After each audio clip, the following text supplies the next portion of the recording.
Негізі енді намазға келгеннен кейін, Құдайды танығаннан кейін, ол істің дұрыс емес екендігін әлгі бауырлардың көбісі негізі бағанағы түп санасында дейміз ғой, түп санасында, ішкі жан дүниесінде сезеді, оны біледі.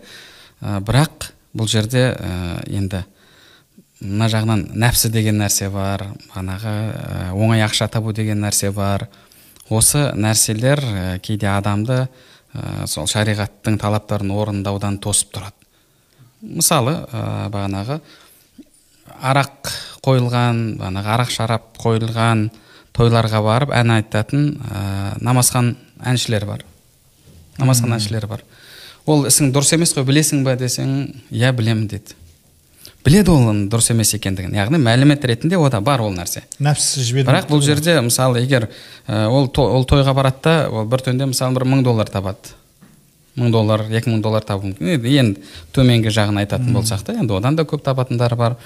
Ал егер ол қарапайым жұмысқа кіретін болса, мысалы ол $1000 айлық деген қазір ол керемет айлық, егер бір күнделікті жұмыс істейтін жерге баратын болса. Неге? Өйткені 400 мың теңге айлық болса, ол адам бағана мақтанып айта алады, менің айлығым 400 мың теңге деп.